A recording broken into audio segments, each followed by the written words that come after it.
अस्सलाम वालेकुम, very good evening to all of you. Dawn news पर इन फोकस के साथ मैं हूं नादिया नकी। मुल्क भर में एक मरतबा फिर इंतखाबी अमले की ट्रेनिंग का आगाज हो गया है, जो तातुल का शिकार हुआ था और 19 दिसंबर तक इस इंतखाबी अमले की ट्रेनिंग, जिनमें आरओज और डीआरओज शामिल हैं, वो मुकम्मल कर ली जाएगी। और फिर 20 से आप जानते हैं कि जो कैंडिडेट्स ने नॉमिनेशन पेपर्स फाइल करने का जो मरहला है वो शुरू हो जाएगा आम इंतखाबात 2024 के लिए।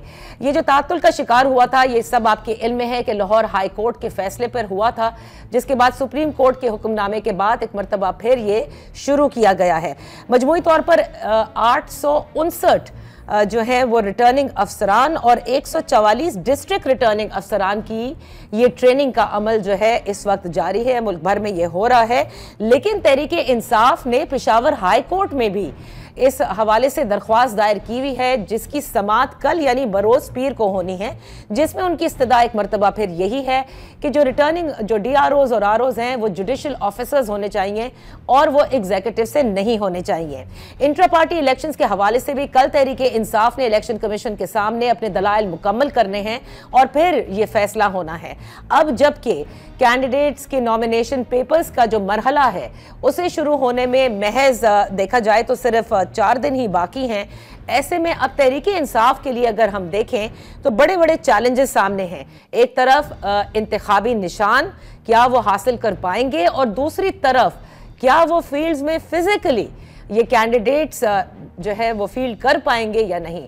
इन सब पर बात करने के लिए इन फोकस हैं तैमूर सलीम झगड़ा साहब, तहरीक इंसाफ के सीनियर रहनुमा, कोर कमेटी भी हैं, खैबर पख्तूनख्वा में भी उनको पोजीशन दी गई है और साबिक सूबाई वजीर भी रह चुके हैं। Thank you so much for joining us Taimur, सबसे पहले तो यहां से बात का मैं आगाज करना चाहूंगी कि इतने सीरियस रिमार्क्स भी आए, सुप्रीम कोर्ट ने इंटरवीन किया इलेक्शन कमीशन की एप्लीकेशन जो अपील उन्होंने फाइल की थी, जिसमें कहा कि एक तरह से एक जुम्बिश कलम से लाहौर हाई कोर्ट के जज के लिए उन्होंने कहा, लेकिन साथ ही जो दरख्वास्त गुजार थे तहरीक इंसाफ के, उनके लिए भी कहा कि जैसे जमहूरियत और इंतखाबी अमल को डीरेल करने की कोशिश की गई हो।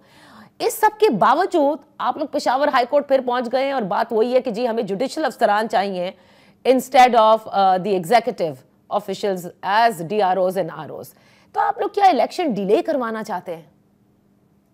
नहीं, 3 बातें। जो पेशावर हाई कोर्ट में केस दायर हुआ था वो पहले हुआ था और उसकी समाअत शायद इन प्रोसेस लगी होगी। मेरे ख्याल में उसका नतीजा तो अभी सुप्रीम कोर्ट की डिसीजन से ही जो हुआ है, आई एम श्योर जो भी होता है कल, अब मैं पहले से बात नहीं करना चाहता, but I am sure the high court will consider जो सुप्रीम कोर्ट का डिसीजन है। तो ये तो पहले से समाअत हुई थी, पहली बात। दूसरी बात ये, वैसे काफी आयरॉनिक सी चीज होगी, अजीब सी चीज होगी कि उस मुल्क में जहां पे 4 मिलिट्री रूलर्स रहे हैं, एक इमरजेंसी रही है, जहां पंजाब के इंतखाबात 336 337 दिन लेट हैं, पख्तूनख्वा के 332 दिन लेट हैं, वफाकी इंतखाबात 90 दिन के बजाय 160 दिन में होंगे, कि वहां पे जमहूरियत दरेल करने के लिए जो पहला बंदा पाकिस्तान की तारीख में जिसको सजा होगी वो उमैर नियाजी होगा। वो कहते हैं ना, हिस्ट्री शैल बी रिटन। इंशाल्लाह आई एम श्योर कि उमैर अपने आप को डिफेंड कर देगा। सो इसका मतलब ये कि चले अब इलेक्शन का क्योंकि मराहिल स्टार्ट हो गए हैं, अब इंट्रा पार्टी इलेक्शंस का फैसला ये भी आप लोगों के लिए एक बहुत बड़ा जाहिर है, I would say it's like a sword hanging. तो मुझे ये बताइए कि अगर इंतखाबी निशान आप लोगों से ले लिया जाता है तो तहरीक इंसाफ का अगला लाहे अमल क्या होगा? क्योंकि ये तो आपके चेयरमैन भी कह चुके हैं कि हम इलेक्शंस का बॉयकॉट नहीं करेंगे। देखिए, हमारा अगला लाहे अमल तो अपना कैंपेन स्टार्ट करना है और वो इंशाल्लाह आज रात 9 बजे पाकिस्तान टाइम पे स्टार्ट हो रहा है। और हमारा जो ऑनलाइन जलसा है, मैं आपको भी दावत देता हूं, पाकिस्तान की तारीख का पहला ऑनलाइन जलसा, मैं आपके सारे देखने वालों को भी दावत देता हूं। डिटेल सोशल मीडिया पे जरूर आए और देखें, क्योंकि ये वाहिद पार्टी है जो कि स्टेटस क्वो को तोड़ना चाहती है। अच्छा, आपने इलेक्शन कमीशन की, हाँ, पहले आप इलेक्शन कमीशन की बात करें, फिर मैं आपके इस ऑनलाइन और वर्चुअल जलसों पर आती हूँ। जी, जो आपने इलेक्शन कमीशन की बात की, सिंबल की, देखिए ये निगरान हुकूमत और इलेक्शन कमीशन को अभी फैसला करना है कि उन्होंने ये इन इंतखाबात को कितना मुतनाज़ बनाना है और कितनी प्री पोल रिगिंग को उन्होंने अलाउ करना है। कि हमने देखा है कम हुई है, ज्यादा हुई है, ठीक हुई है, गलत हुई है। जब परसेप्शन रही है तो तारीख उन इंतखाबात के बारे में अपना वर्डिक्ट खुद ही लिख देती है। 170 जमातों के निशान है। 170 जमातें जो है तकरीबन 99% में यही अनअपोज्ड इलेक्शंस हुए, बल्कि हमारे एक्चुअली इससे कदरन बेहतर थे। जो इलेक्शन कमीशन ने पहले सुना दिया था कि ठीक है, लेकिन जब लिख दिया था तो दोबारा इंतखाबात कराए। लेकिन सिर्फ वो बात भी नहीं है। मेरे से नादिया, कल भी किसी ने पूछा कि आपको ब्यूरोक्रेसी के आरओज या डीआरओज पे क्या इतराज है, क्योंकि इलेक्शन जब जब अदलिया ने भी दिए तो इतराजात तो उन इलेक्शंस पे भी हुए। दो बातें, पहली बात ये कि ये जनरल परसेप्शन है और ये सारे न्यूट्रल ऑब्जर्वर्स कहते हैं कि जो जुडिशियल ऑफिसर्स हैं वो एग्जीक्यूटिव ऑफिसर्स से निस्बतन ज्यादा आजाद है।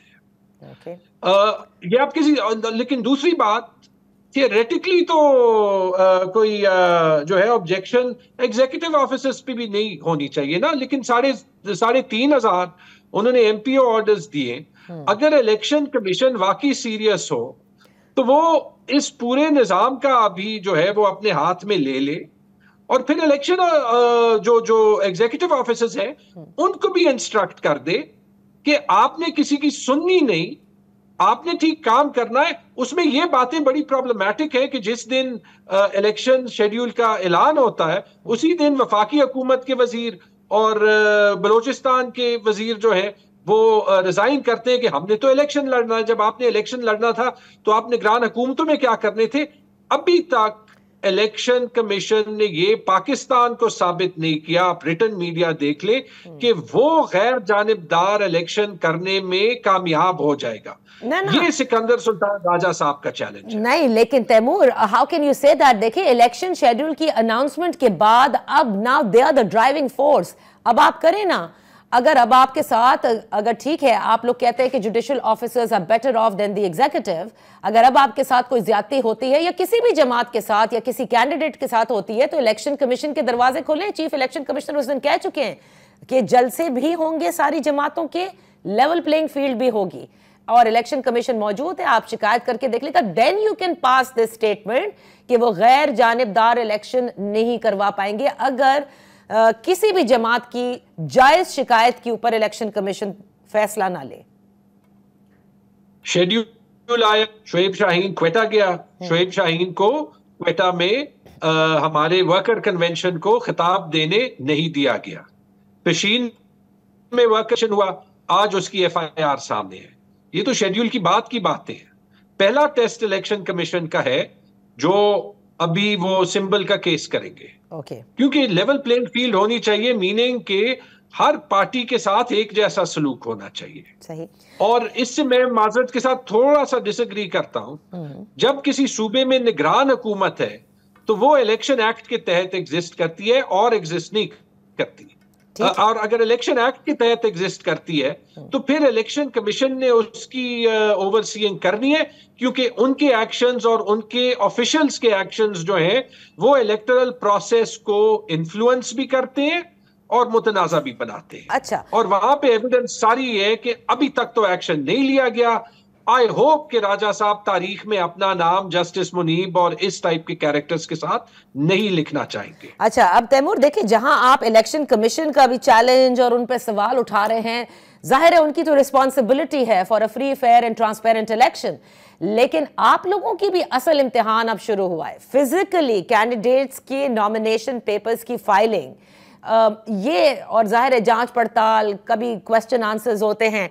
अब ये देखना है कि आप लोगों के कौन से फिजिकल कैंडिडेट्स फील्ड किए जाएंगे, कम ही दिन रह गए हैं। ये अब देखना होगा, क्योंकि बहुत सारे जो तहरीक इंसाफ के लोग हैं वो सोशल मीडिया पर तो बड़े एक्टिव हैं लेकिन वो सामने नहीं है। हमारा इम्तिहान तो तकरीबन 9 अप्रैल 2022 से शुरू हुआ था, जब इमरान खान की कुर्सी पलटने का जो मंसूबा था वो उस तरीके से उसके रिजल्ट्स नहीं आए जो एक्सपेक्टेड थे। एक्सपेक्टेड तो ये थे कि इकोनॉमी जल्दी रिकवर कर जाएगी, जो खान साहब ने वार्न किया था वो नहीं हुई। और एक्सपेक्टेड ये था कि जैसे हमेशा किसी हुकूमत को हटा दिया जाता है तो उसके बाद लोग भी उसे छोड़ देते, वो भी नहीं हुआ। तो इम्तिहान तो बहुत पहले से शुरू हुआ है और आप ठीक कह रही हैं, अभी भी चल रहा है। इंशाल्लाह लोग कर देंगे। अगर हमारी ऑपोजिशन होती लाडला league, people's party, JUIF, ANP, even IPP और जो परवेज खटक की पार्टी है, तो वो तो ठीक है। हमारी opposition KP police, Punjab police, KP administration, Punjab administration, KP care taker government, Punjab care taker government, इनको पॉलिटिकल पार्टीज का रोल नहीं अदा करना चाहिए। बाकी हम और पाकिस्तान के अवाम जो है, they will do their work, वो अपना काम कर लेंगे और इंशाल्लाह 8 फरवरी के बाद पाकिस्तान वाकई आगे बढ़ सकेगा। अच्छा, तो मुझे ये बताएं कि क्या ये कोर कमेटी ने कोई फैसला लिया है कि क्या सिर्फ, क्योंकि अब जमात वकला की हो गई, आज लतीफ खोसा साहब भी ज्वाइन कर गए हैं, क्या you are going to be fielding only lawyers या नहीं, not at all, not at all. मतलब ज्यादातर कैंडिडेट्स तो हमारे जो है वो सिटिंग MNAs, MPAs या वर्कर्स, लॉयर्स जितने वैसे होने थे उससे ज्यादा तादाद में होंगे, लेकिन इट विल स्टिल, वो अभी भी एक मतलब मेरे ख्याल में एक छोटी सी परसेंटेज होगी ओवरऑल कैंडिडेट्स की।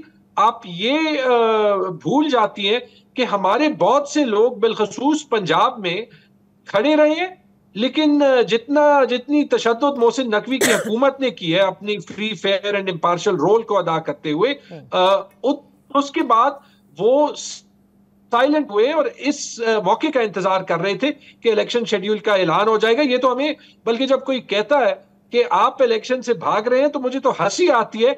हमें तो खान साहब ने 9 अप्रैल 2022 से इतना इलेक्शन के पीछे भगा दिया कि अगर मेरे फ्रीक्वेंट फ्लायर माइल्स आते तो मुझे पूरी जिंदगी कभी जहाज में पैसे ना देने पड़ते। अच्छा, लेकिन तैमूर, आपने पंजाब का जिक्र किया तो ये भी वाज़ेह है, पंजाब में कितने ज्यादा लोग तो इस्तेकाम पाकिस्तान पार्टी में आप ही की जमात के बैठे हुए हैं। सो ये भी तो है ना कि पार्टी का स्ट्रक्चर बचा नहीं है। ये वो पार्टी नहीं है जो शायद आपके बानी चेयरमैन के जमाने में होती थी। अब जो लोग छोड़ के चले गए हैं, जाहिर है वो तो नहीं है, तो उनकी जगह आप लोग, पता नहीं कौन से कैंडिडेट्स या लॉयर्स होंगे, ये तो खैर वक्त बताएगा, because there are few days left. लेकिन ये जो वर्चुअल आप लोगों ने शुरू किया है, देखिए ये पाकिस्तान 24 करोड़ लोगों का मुल्क है, 12 करोड़ से थोड़े जायद जो हैं वो वोटर्स रजिस्टर्ड हैं, लेकिन सोशल मीडिया जो है वो बिल्कुल मुख्तलिफ है। तकरीबन लगभग 8 करोड़ के करीब सोशल मीडिया यूजर्स हैं। तो जो आप लोगों के मुखालफिन कहते हैं ना कि एक सोशल मीडिया की जमात है, उसी पे जलसे कर लें, उसी पर आप लोग अपनी पार्टी से लॉयल्टी का इजहार भी कर लें, ग्राउंड पर फिजिकली आना और कॉन्स्टिट्यूएंसी पॉलिटिक्स करना, इससे तहरीके इंसाफ के लोग भाग रहे हैं। मुझे तो नहीं लगता। आपने कहा कि ये वो पार्टी नहीं है, ये बाकी वो पार्टी नहीं है, क्योंकि जितने इससे मतलबी लोग थे वो चले गए। बहुत से अच्छे लोग भी गए जिनको जबरदस्ती जो है, अनफॉर्चुनेटली उनसे जबरदस्ती उन पे प्रेशर डाल के मजबूर किया गया, और इनको डिफरेंशिएट अभी नहीं करते कि कौन कौन था, लेकिन इसमें कोई शक नहीं कि बहुत से ऐसे चेहरे भी गए हैं जो कि नहीं जाना चाहते थे, और बहुत से ऐसे चेहरे गए हैं जिनसे जाने का पार्टी को फायदा होगा, नुकसान नहीं होगा। वो पार्टी नहीं है ये, अभी वर्कर्स की पार्टी है, हमारे अवाम की पार्टी है। It belongs to the people. तो इंशाल्लाह वो, हमें कोई फिक्र नहीं है कि 8 फरवरी को लोगों ने तो फैसला अभी से कर दिया है। जहां तक सोशल मीडिया की बात है, सोशल मीडिया ने तो पाकिस्तान को बदल दिया, दुनिया को बदल दिया।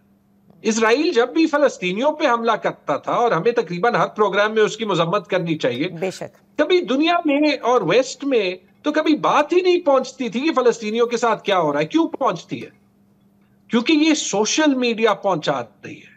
और जब आप कहते हैं कि 8 करोड़, मेरे ख्याल में कोई 12 करोड़ लोगों के पास अभी स्मार्टफोन्स हैं, लेकिन मेरे ख्याल में जब आप उनकी कनेक्टिविटी देख लें तो आप देख लेंगे कि तकरीबन 80 से 85% पॉपुलेशन जो है, क्योंकि जिसके पास भी स्मार्टफोन होता है उसकी एक फैमिली होती है, और उसके जो रिलेटिव्स होते हैं वो उसको भी दिखाता है। 80 से 85% पॉपुलेशन अभी फोन्स को एज प्राइमरी मीडियम इस्तेमाल करती है फॉर मीडिया एंड इंफॉर्मेशन। तो क्या आप ये कह रहे हैं कि फिजिकल जलसे नहीं करेगी तहरीके इंसाफ?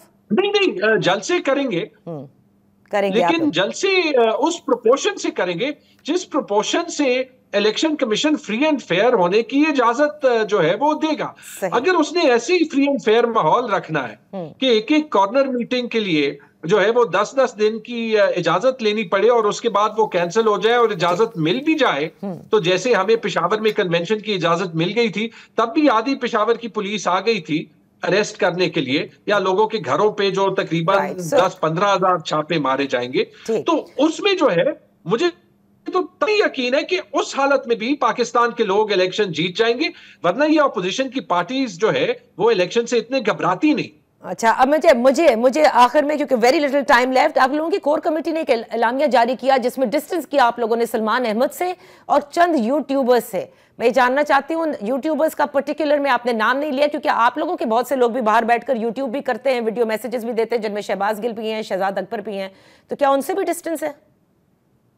देखिए, अगर कोई पार्टी का बंदा भी जो है वो गैर मुनासिब बात कहे ना पर्सनल कैपेसिटी में, तो ना पार्टी को उसकी रिस्पॉन्सिबिलिटी लेनी चाहिए, और मैं जो है वो बड़ा खुश हूं कि ये स्टेटमेंट जो है वो आई। गैर मुनासिब और इसकी वजह भी आप कहेंगे कि do we want to be in both boats? No, ये बात नहीं है। बात सिर्फ ये कि जो हमारे ताल्लुकात हैं फिलहाल एस्टेब्लिशमेंट के साथ ही कह दे, ओपन बात कर ले, जो मिसअंडरस्टैंडिंग्स हैं ये ना हमारे हक में है, ना पाकिस्तान के स्टेट के हक में है, और ना पाकिस्तान की रियासत या मुल्क के हक में है कि हम कॉन्स्टेंटली स्टेट ऑफ कॉन्फ्रंटेशन में रहें। तो चले, अगर हमें भी एक स्टेप आगे जाना पड़े टू शो राइट कि हम जो है, अगर हम अपने आप को एक हुकूमत इन वेटिंग देखते हैं तो फिर हम कोई एंटी स्टेट पोस्चर नहीं ले सकते। It's that simple. Okay, thank you so much Taimur Salim Jhagra for being on in focus. यहां पर एक छोटी सी ब्रेक लेते हैं। जब ब्रेक से वापस आएंगे तो जिस जमात पर इस वक्त सबसे ज्यादा तनकीद हो रही है उनसे हमारे साथ होंगे खुर्रम दस्तगीर साहब।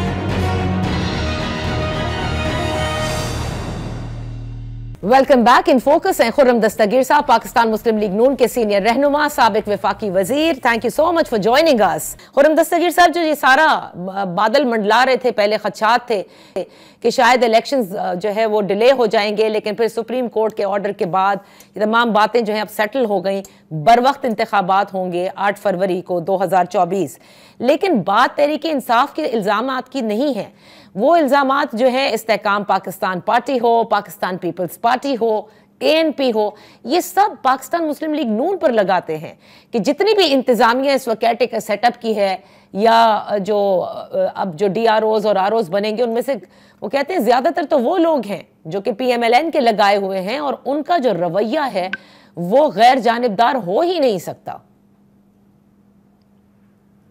जी, ये इस किस्म की जो तनकीद है या शिकायतें हैं या गिले हैं, ये जारी रहेंगे। मैं नाजरीन को भी याद करवाना है कि 2018 के इंतखाबात जिनकी खराबी और जिनकी रिगिंग में कोई शक नहीं है, वो अदलिया ने करवाए थे। अदलिया की मौजूदगी में वो सारी रिगिंग, RTS का बैठना, नतीजों की तब्दीली और इलेक्शन के बाद जो सारे इश्यूज हुए, तो लिहाजा पाकिस्तान में कहीं भी कोई गारंटी नहीं है कि ये जो इंतखाबात हैं वो सबको हम पहले से ही सेटिस्फाई कर लें। तो लिहाजा इंतखाबात का जो अमल है और इंतखाबात का जो दिन है, उस दिन ही ये टेस्ट होगा कि क्या ये अमल दुरुस्त था और खराबियां थी।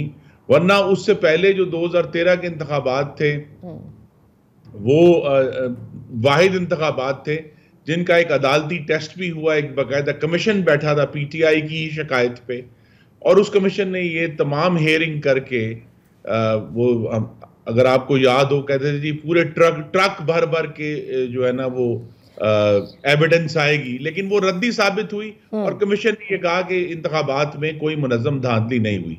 तो लिहाजा वो शिकायतें जो हैं वो अगर उनको इलेक्शन कमीशन ऑफ पाकिस्तान से है तो पॉइंट आउट करें, लेकिन मुस्लिम लीग नून को टारगेट करने का वाहिद मकसद एक सियासी मकसद हासिल करना है। उससे इलेक्शनों की जो फेयरनेस है उस पर कोई असर नहीं पड़ेगा। अगर उनको किसी को कोई भी शिकायत है तो वो अदालत में जाएं और या इलेक्शन कमीशन के पास जाएं। लेकिन खुर्रम दस्तगीर साहब, बीइंग अ पॉलिटिकल वर्कर, आप ये बहुत अच्छी तरह से जानते हैं कि DROs की बड़ी रिस्पॉन्सिबिलिटी होती है, ROs की भी बड़ी रिस्पॉन्सिबिलिटी होती है, इनफैक्ट सारे अमले की होती है। लेकिन अगर डिस्ट्रिक्ट कमिश्नर्स वो कहते हैं, आपसे पहले हमारे साथ तैमूर सलीम जगरा साहब थे कि जिन्होंने 3500 MPOs जो है वो किए हों उनकी जमात के, इसलिए ये सवाल उठते हैं कि इनको लगाकर हमारे साथ तो जो है वो जानिबदारी ही हो रही है, हमें दीवार से लगाया जा रहा है। तो ये तो आप भी जानते हैं कि एमपीओ तो हो रहे हैं ना, ये मतलब नुक्से अमन के तहत कब से बंद किया चला जा रहे हैं सबको। जी, पीटीआई ने खुद 9 मई को अपने हाथों से वो आग और तशद्दुद और शुहदा की बेहुरमती की दीवार खड़ी की थी जिसके साथ वो आज लगे हुए हैं। उनका एक रिकॉर्ड है, क्योंकि क्लियरली होना चाहिए कि जिन लोगों ने 9 मई को रेडियो पाकिस्तान को आग लगाई, ये वही लोग थे जिन्होंने 2014 में पाकिस्तान टेलीविजन पर कब्जा किया था। जिन लोगों ने हमले किए जो सरकारी इमलाक के ऊपर, दिफाई इमलाक के ऊपर, ये वही लोग हैं जिन्होंने पार्लियामेंट का जंगला गिराया था, जिन्होंने उस वक्त इस्लामाबाद पुलिस के कोई 200-250 अहलकारों को जदोकोब किया था। तो उनका एक रिकॉर्ड है। अब जब वो रिकॉर्ड का उनको जवाब देना पड़ रहा है या जवाबदेही कानून के जरिए हो रही है, तो वो कहते हैं कि हमें दीवार से लगाया जा रहा है। तो लिहाजा मैं याद करा दूं, मैं खुद उसका विक्टिम हूं गुजरांवाला में, कि जब हम पीटीएम का पहला जलसा करवाने जा रहे थे तो उस वक्त वजीर आजम इमरान खान ने बयान दिया था कि इनको जो जलसे के लिए कुर्सियां भी देगा उसे भी हम गिरफ्तार करेंगे, और गिरफ्तार किया गया। तो लिहाजा यहां इस वक्त तो अल्हम्दुलिल्लाह कम से कम मुस्लिम लीग नून के हवाले से तो कोई नहीं कह सकता कि कोई किसी किस्म की कोई प्रेशराइज हो रहा है, कोई धमकी दी जा रही है। जो भी इश्यूज उठे हैं तहरीक इंसाफ के बारे में, वो उन्होंने खुद अपने लिए 9 मई को पैदा किए हैं। चाहे वो एमपीओ क्यों ना हो, ठीक है, 9 मई में जिन्होंने वायलेंस की उनका तो ट्रायल होना चाहिए, फेयर ट्रायल्स होने चाहिए, लेकिन ये बार बार जिनको जमानत के बाद भी एमपीओ जारी कर दिया जाए, ये कहां होता है खुर्रम दस्तगीर साहब? You know that individual cases से तो जाहिर है ना मैं आगा हूं ना आप आगा हैं, लेकिन जो पार्टी अपने रिकॉर्ड के जरिए एस्टैब्लिश करे कि वो उनको मौका मिलेगा तो वो आग का सहारा भी लेंगे, वो तशद्दुद का सहारा भी लेंगे। और ये वाकयात 9 मई के सिर्फ रावलपिंडी में या लाहौर में नहीं हुए, ये यहाँ गुजरांवाला में भी हुए, ये मियांवाली में भी हुए, ये मुख्तलिफ जहाँ जहाँ भी जो हमारी दिफाई इंस्टॉलेशन हैं या कैंटोनमेंट्स हैं वहाँ हुए। यही वजह है कि अब जब भी कोई इश्यूज उठते हैं तो फिर उन्हीं लोगों को का नाम आता है जिन्होंने पहले भी तशद्दुद और आग का रास्ता अपनाया। अच्छा, चलिए खुर्रम दस्तगीर साहब, अब आपकी जमात पर आ जाते हैं। ये तो बताइए कि लेवल प्लेइंग फील्ड की शिकायतें आप लोगों को थी, फिलहाल तो हमें नहीं नजर आती कि आप लोगों को एज सच कोई शिकायतें हों। तो पंजाब में फिर सीट एडजस्टमेंट की क्यों जरूरत पड़ रही है? कि कभी देखते हैं कि मुलाकातें हो रही हैं इस्तेकाम पाकिस्तान पार्टी के पास, काफ लीग कहती है हमारे साथ तो पहले से तय है, मतलब यू हैव द फील्ड, आप तो कहते हैं एक सीट के लिए, आप नशिस्त के लिए आपके पास 13 से ज्यादा उम्मीदवार हैं। पहली बात है कि ये दुरुस्त नहीं है कि हमें शिकायत नहीं है। हमें हल्का बंदियों के हवाले से बहुत बड़ी शिकायत पैदा हुई है इलेक्शन कमीशन ऑफ पाकिस्तान से, लेकिन कोई भी शिकायत जो है उसकी बुनियाद इस बात पर होती कि अगर सिर्फ मुस्लिम लीग नून को टारगेट किया जाता। यहाँ हमने देखा है कि उनका जो भी तरीकेकार था नई हल्का बंदियों का, उस तरीकेकार में खराबियां हैं और उसी में जो है वो गड़बड़ है।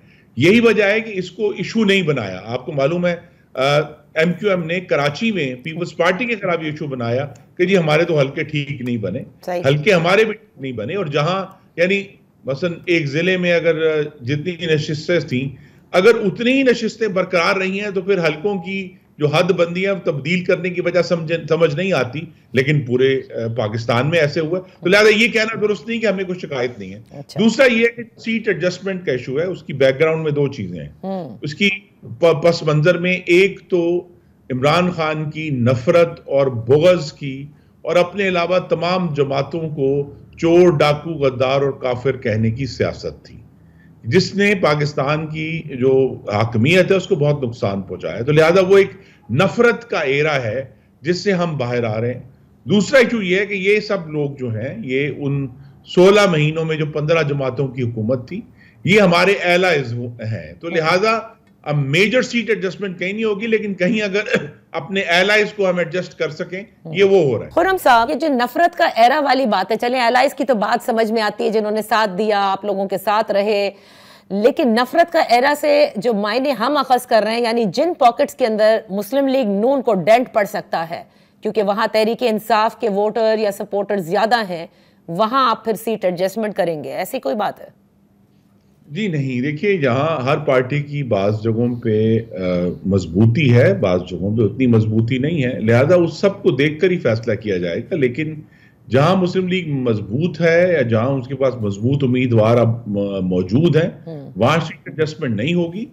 लेकिन अभी सीट एडजस्टमेंट का अगर आपके सामने अगर आप उसका तज्जिया करें तो सवाए काफ लीग के और किसी मामले में भी सीट एडजस्टमेंट हतमी नहीं है। राइट, क्योंकि इस्तेहकाम पाकिस्तान पार्टी के हवाले से था कि जो मुलाकात हुई और कल अलीम खान साहब कह चुके हैं कि अभी तक नहीं हुई, उस पर अभी तक हतमी फैसले नहीं हुए हैं, बट उन्होंने काफी सीट्स मांगी हैं। जारी है जी, क्योंकि जो फहरिस्त थी वो हमारी इत्तलात के मुताबिक उन्होंने काफी ज्यादा सीट्स पे एडजस्टमेंट की बात की है। अब वो देखना है कि आप लोग कितनों के ऊपर करते हैं। अच्छा, टिकट्स की तकसीम के हवाले से, क्योंकि आप लोगों के ज़ाहिर है वो इजलास भी चल रहे हैं, वो आपने पूरा स्केड्यूल भी दिया था, बाकायदा इंटरव्यूज हो रहे, ये भी खबर थी कि कोई 3 सर्वे कंपनीज भी हायर की गई, हमारे ही प्रोग्राम में आके गेस्ट ने बताया था, और वो बाकायदा जो है उन 3 सर्वे से कि who can be a winning horse and at the same time the interviews ये किए जा रहे हैं। Is that true? जी, पार्टी ने हर तरीका इस्तेमाल करना है कि उसके पास ना सिर्फ जो उस हलकों की जो देखिए सर्वेस तो बिल्कुल हतमी नहीं होते, सर्वेस तो एक सिर्फ आप कह सकते हैं कि गाइडलाइन है कि उन हलकों में क्या ओपिनियन है, क्योंकि अब कौमी असेंबली के एक हलके में कमोबेश 6-6.5 लाख वोटर है, तो अगर उसमें से अगर 2000 का सर्वे जो है वो उसकी बुनियाद पर नेशनल क्या एक कौमी असेंबली के हल्का का डिसीजन नहीं हो सकता, लेकिन बहरहाल उनको इस्तेमाल किया जाता है एज ए गाइडलाइन, वो अपनी जगह पर मौजूद है। लेकिन अल्हम्दुलिल्लाह मुस्लिम लीग नून के पास बहुत बड़ी तादाद जो हलकों की है उनमें मजबूत और पार्टी के स्ट्रॉन्ग उम्मीदवार मौजूद हैं, बल्कि बाज़ जगह तो मुश्किल है फैसला करना कि किसको टिकट दिया जाए, तो लिहाजा इन सब को देखकर ही कौमी और सूबाई नशिस्तों का फैसला किया जाएगा इंशाल्लाह। अच्छा, क्योंकि ये बीच में बड़े पता चल रही थी कि टिकट्स के हवाले से थोड़े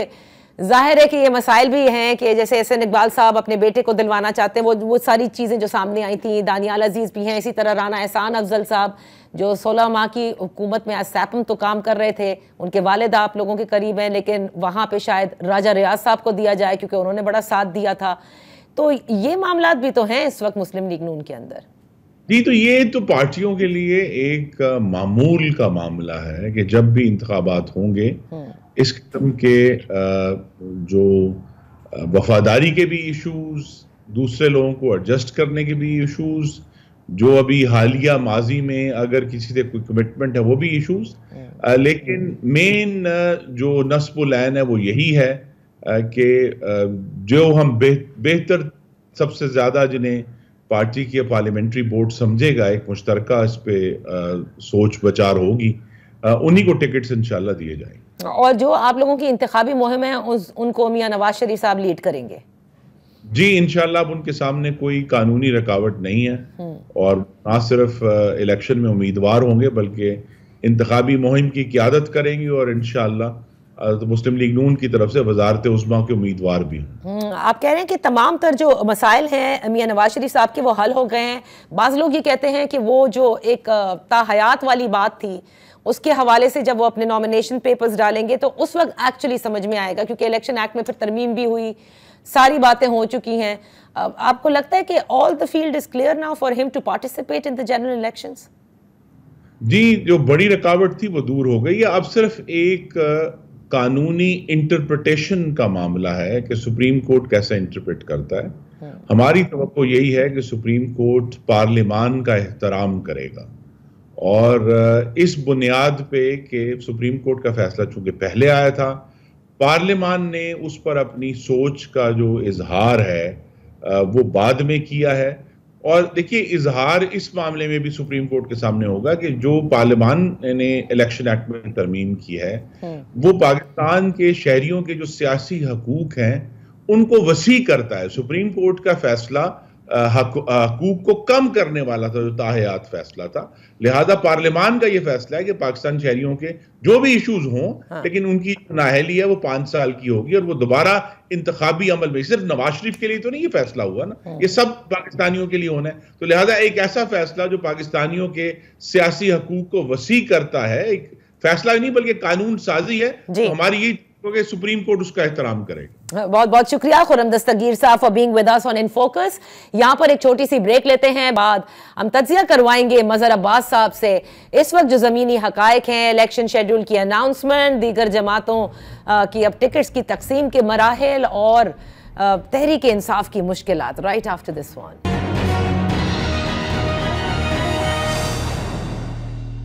वेलकम बैक। सीनियर तज्जिया निगार मजहर अब्बास साहब हमारे साथ इस वक्त हैं, जिनसे पूछेंगे कि अब जब ये इलेक्शन शेड्यूल की अनाउंसमेंट हो गई, तमाम तर जमातें अब मैदान में होंगी, लेकिन इस वक्त मजहर साहब thank you so much for joining अस। सबसे ज्यादा मुश्किल तहरीक इंसाफ कहती है कि उसके साथ है और नजर भी आ रहा है। तो तहरीक इंसाफ को आप किस तरह देख रहे हैं आज जबकि सरदार लतीफ खोसा यानी कि एक और सीनियर कानूनदान ने उनको ज्वाइन कर लिया है? क्योंकि आप इलेक्शन की सियासत को जानते हैं, कॉन्स्टिट्यूएंसी पॉलिटिक्स को समझते हैं, मोबिलाइजेशन जानते हैं, क्या वुकला तहरीक इंसाफ के लिए वो खातिर खा रिजल्ट्स हासिल कर सकते हैं अगर वही सब कैंडिडेट्स के तौर के ऊपर नॉमिनेशन फाइल करें? जिस तरह की तहरीक इंसाफ कहती है कि वो मकबूल तरीन जमात है और उसको किसी किस्म की कोई मुश्किलात नहीं होगी अगर उसको लेवल प्लेइंग फील्ड दी जाए। जी, मेरा ख्याल है कि पीटीआई के लिए बहुत मुश्किल इलेक्शन होगा ये, और उसकी बड़ी जो सिचुएशन विजिबल नज़र आ रही है, गो के इम्कान इस चीज़ का है कि थोड़ा सा रिलीफ नज़र आए अगर शेड्यूल का ऐलान होता है। सिर्फ 2-3 चीज़ें देखनी हैं। सबसे पहले ये कि बज़ाहिर तो ये नज़र आ रहा है कि पीटीआई के बानी तो इस इलेक्शन का हिस्सा नहीं बनने जा रहे। उनके मुकदमात चल रहे हैं, उनकी नाअहली अभी तक बरकरार है। अब उसमें कितनी डेवलपमेंट होती है क्योंकि कब तक नॉमिनेशंस फाइल होने हैं, पूरा शेड्यूल आ गया है। लेकिन अगर हम उनको इमरान खान साहब को एक साइड पर रखें भी कि वो इलेक्शन में हिस्सा नहीं ले पा रहे या नहीं लेने दिया जा रहा या उनकी नाअहली है, तब भी हम देखें कि क्या पीटीआई को सबसे पहले नंबर 1 उनके जो लोग हैं मुकदमात में, मुख्तलिफ मुकदमात में, उनमें बेशुमार लोग ऐसे हैं जिनकी ज़मानत होती है, दोबारा गिरफ्तारी हो जाती है। अब ऐसे लोगों को क्या पीटीआई इलेक्शन में टिकट देगी, बहुत मुश्किल नज़र आ रहा है क्योंकि ज़ाहिर है उनकी नॉमिनेशंस वगैरह का मसला होगा। फिर पीटीआई किनको टिकट देती है, क्या पीटीआई के लिए इलेक्शन सिंबल वही होगा? इलेक्शन सिंबल बल्ले का निशान अगर वो होता है तो पीटीआई के लिए एक अच्छी खबर है ये। क्या पीटीआई के जो उम्मीदवार हैं उनकी क्या सूरत हाल बनती है, क्योंकि एक उम्मीदवार को, चाहे वो सूबाई असम्बली का हो या कौमी असम्बली का, उसको अच्छे खासे पोलिंग एजेंट्स चाहिए होते हैं। अब वो पूरी एक नज़र आएगा अगले दो हफ्तों में हमें नज़र आ जाएगा कि पीटीआई की सूरत हाल क्या बनती है। सही।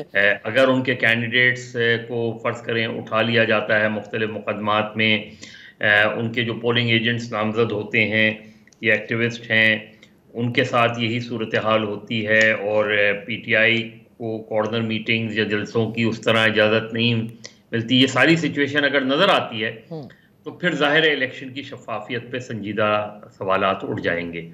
और अगर ये नहीं होता और सिर्फ माइनस इमरान फार्मूला ही रहता है और बाकी सिचुएशन हमें नज़र आती है कि पीटीआई को एक ओपन फील्ड मिल जाएगी, तो फिर पीटीआई एक अच्छा खासा मुकाबला तमाम तर डिफ़िकल्टीज के बावजूद कर पाएगी। लेकिन ये सारी सूरत हाल हमें नज़र आएगी अगले 2 हफ्तों में, जब नॉमिनेशंस पेपर्स लिए जाएंगे, नॉमिनेशन पेपर्स भरे जाएंगे। सही। और इलेक्शन सिंबल का फैसला होगा। हाँ, तो ये आप, लेकिन आप इसको कह रहे हैं माइनस इमरान खान, तो आप ये समझते हैं मजहर साहब उसूली तौर पर कि ये जो बानी तहरीक इंसाफ बन गए हैं वो, और उन्होंने खुद अपनी चेयरमैनशिप की कुर्सी दे दी है, वो actually is a minus formula?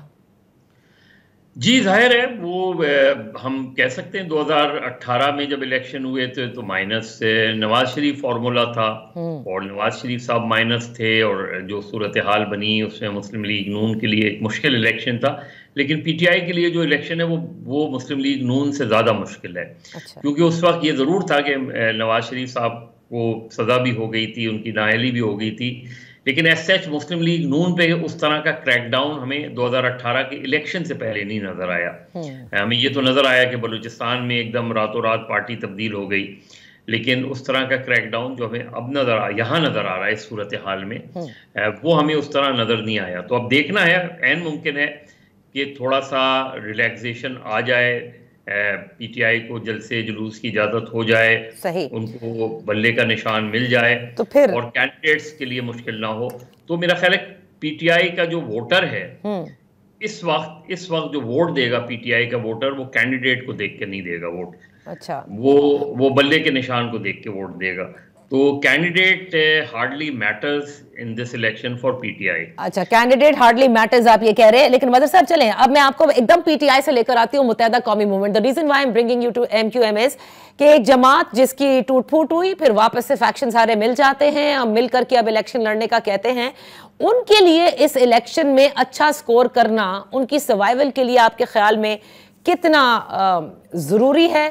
क्योंकि बाज जो डिस्कशंस होते हैं उसमें बड़ा ये भी समझ में आया कि शायद ये उनके लिए एक लास्ट चांस हो अब ये कहने का कि हम कराची की जमात हैं, उसके बाद फिर शायद कुछ और ही सोचा जाए। देखिए, एमक्यूएम में जिस तरह इस वक्त पीटीआई जिस सिचुएशन में हो रही है, उससे ज़्यादा बस सिचुएशन में एमक्यूएम रही है। जो हमने देखा, एमक्यूएम के नेगेटिव्स बहुत हैं अपनी जगह। अगर हम यूनाइटेड एमक्यूएम की बात करें, यानी सिर्फ 92 को हटा दें, 91 में जब हकीकी बनी थी उसको हटा भी दें, उसके बाद की भी जो एमक्यूएम हम देखें तो एमक्यूएम का अपना जो बहुत ताकतवर पीरियड था, जब वो अपने सियासी मुखालफीन को इलेक्शन लड़ने की उस तरीके से फ्री हैंड नहीं देते थे, वो हमने देखा कि बाद में खुद एमक्यूएम के साथ भी हुआ और बहुत ही बदतरीन फॉर्म में हमने देखा। और उसकी एक झलक हमें 22 अगस्त के बाद नजर आई। 2018 का जब इलेक्शन हुआ तो उस वक्त एमक्यूएम पाकिस्तान तकरीबन 11 या 12 सीटों पे जीत रही थी और बहुत वादे तौर पे जीत रही थी। लेकिन फिर यकायक हमने रातों रात देखा कि वो नताइज जो है अचानक पीटीआई के हक़ में तब्दील हो गए और जिस पे बहुत से पीटीआई के खुद जो मुंतखब लोग थे वो भी हैरान थे। और अब ये बात खासी हद तक वो है कि पीटीआई एमक्यूएम की कम से कम जो है 6 या 7 सीटें जो हैं वो उठा के पीटीआई को दे दी गई। राइट। लेकिन आज की सिचुएशन क्या है? अगर वो नहीं होता, अगर ये चीज़ नहीं होती और एमक्यूएम पाकिस्तान को 2018 के इलेक्शन में जिस तरह वो जीत रही थी उसी तरह जीतने दिया जाता, आज एमक्यूएम पाकिस्तान ज्यादा स्ट्रॉन्ग पोजीशन में होती, क्योंकि उस वक्त वो एमक्यूएम लंदन के से अलग होने के बाद भी अगर 10, 11, 12 सीटें जीत जाते, राइट, तो मेरा ख्याल है वो बहुत स्ट्रॉन्ग पोजीशन में आज होते। आज एमक्यूएम पाकिस्तान निस्बतन बहुत वीकर पोजीशन पे है। सही। वो कोशिश तो कर रहे हैं कम बैक करने की। तो एक खला है कराची की सियासत में इस वक्त कि पीटीआई के मामलात अभी ठीक पता नहीं क्या होंगे, क्या रुख इख्तियार करेंगे। लेकिन आज जब पीटीआई को अगर फ्री हैंड मिलता है तो आज 2018 के नताइज तो गालिबन मोर और लेस उससे ज़्यादा नहीं होंगे तो उससे कम हों। लेकिन अब जो पीटीआई इस वक्त अगर इलेक्शन में जाती है 2024 के जी, और लेवल प्लेइंग फील्ड के साथ जाती है, मतलब उनके बल्ले के निशान कैंडिडेट को परेशान नहीं, तो कराची में पीटीआई, एमक्यूएम पाकिस्तान और पीपल्स पार्टी के दरमियान सीट डिस्ट्रीब्यूशन होगी। सीट डिस्ट्रीब्यूशन से सीट एडजस्टमेंट नहीं कह रहा मैं। नहीं जी, मतलब चैलेंज होगा ये अगर इन दो जमातों के लिए, अगर तहरीक इंसाफ जो है वो पार्टिसिपेट करती है, आप ये समझते हैं यानी सीट निकालने में कामयाब होंगे? जी बिल्कुल, इसलिए और उसका ज्यादा नुकसान अगर पीटीआई मैदान में उतरती है तो उसका ज्यादा नुकसान एमक्यूएम पाकिस्तान को ज्यादा होगा बामुकाबला, क्योंकि पीपल्स पार्टी की जो कॉन्स्टिट्यूंसीज हैं उसका जो वोटर है वो निस्बतन पीपल्स पार्टी से कम मैं सिंध की बात कर रहा हूँ कि पीटीआई से पीपल्स पार्टी से पीटीआई में नहीं गया है, लेकिन एमक्यूएम से पीटीआई में जरूर गए हैं बहुत से लोग। तो एमक्यूएम को ज्यादा चैलेंज का सामना करना पड़ेगा। जमात इस्लामी ने खासतौर पे हाफिज नईमुर रहमान ने बहुत कोशिश की है, बहुत मेहनत की है, लोकल बॉडीज में भी उन्होंने अच्छे रिजल्ट दिए हैं। लेकिन क्या वो जमात इस्लामी कौमी और सूबाई असम्बलियों की सीटों पर भी उसी तरह उनको वोट पड़ेगा? ये उनके लिए बहुत बड़ा चैलेंज, और ये हमेशा से जमात इस्लामी के लिए चैलेंज रहा है। इसके बावजूद कि वो उनकी पूरी पॉलिटिक्स जो है खासी डेमोक्रेटिक रही है इंटरनल पॉलिटिक्स खासी इलेक्शंस होते हैं, नई लीडरशिप आती है, लेकिन सीट हासिल करना जो है वो हमने देखा है कि जमात इस्लामी के लिए जी चल बहुत बहुत शुक्रिया मजहर अब्बास साहब। बकिया जमातों का हमने आपसे इसलिए नहीं पूछा क्योंकि ये 2 जमातों का जरा खास इस वक्त लुकआउट है, बाकी तो मेरे ख्याल से परफॉर्मेंस भी है, लोग कहते हैं लेवल प्लेइंग फील्ड भी उनके पास है, बल्कि फील्ड ही फील्ड है। Thank you so much for joining us for today. इंशाल्लाह फिर आपकी खिदमत में हाजिर होंगे। ख्याल रखिएगा। अल्लाह हाफिज।